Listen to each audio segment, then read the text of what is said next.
I have this faint memory that I always go back to when the Williams sisters are brought up. It's at least 80 degrees outside in Augusta, Georgia. We're visiting my family during summer break, and my grandpa's in his favorite chair watching either Venus or Serena destroy whoever was in front of them. He didn't say a word, and neither did I. There was nothing to say. Sometimes when you're watching something so special, words don't do it justice. A few months later, I would receive my monthly copy of Sports Illustrated for Kids, skip right to the section where I could rip the poster out of the middle of the magazine, and it was Serena Williams, returning what I was sure to be a missile back at her opponent. I remembered that match with my grandpa, thought about it, and I hung it up on my wall. And that was my introduction to the Williams sisters and tennis in general.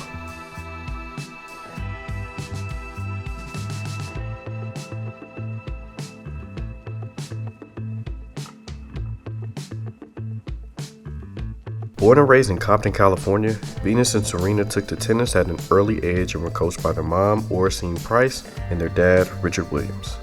Seems simple enough, and a lot of kids take to sports young, and speaking from personal experience, I've been on sports teams where my coach had a son on the team. Happens all the time.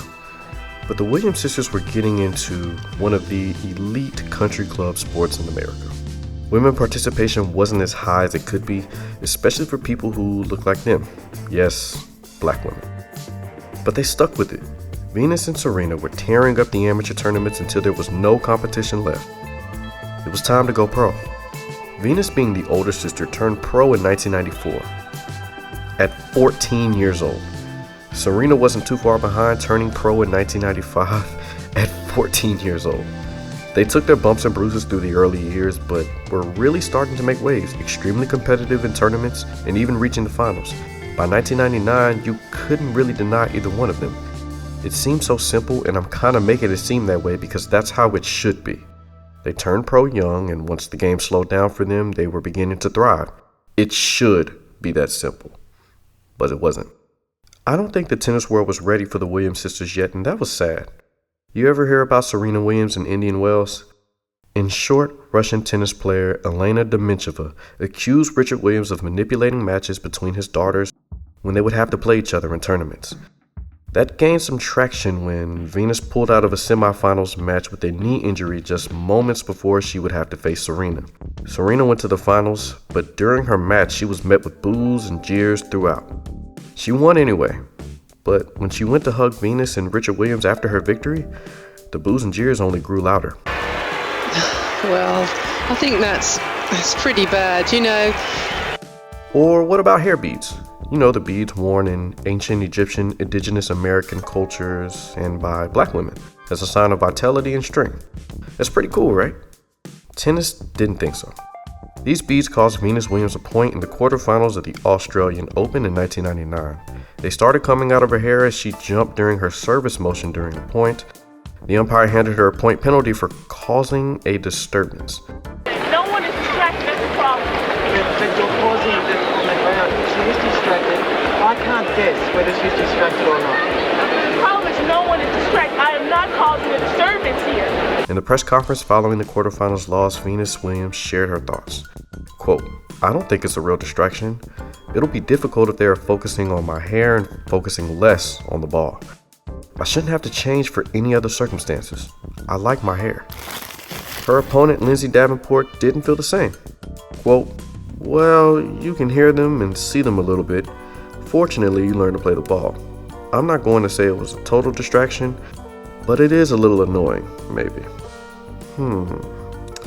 So now it's August 30th, 1999. We're at the US Open. Venus and Serena broke through not too long ago, getting their first major doubles win at the French Open. But was it a fluke? They just reached the finals in doubles again. Are they ushering in a new era of tennis, or was it just a one-time thing? No pressure, ladies. And to that, I'm sure they thought, "Do you know what I've been through? Watch this." The Williams sisters started out slow, losing their first set to Shonda Rubin and Sandrine Testude 4-6. But then they woke up. Game.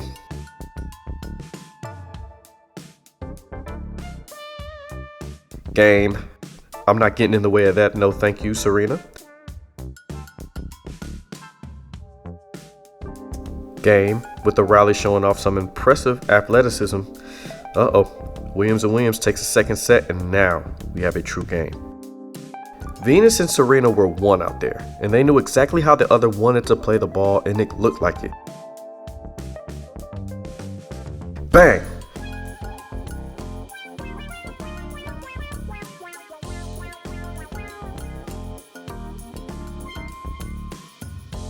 Giving Serena a second chance at that is crazy, by the way.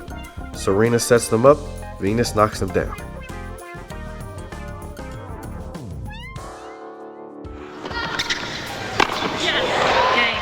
It sounds like Venus smells blood in the water. And with an emphatic slam, Serena sends them packing, giving the Williams sisters their second straight doubles major win. Now, they would both go on to reach heights individually that no one could ever imagine.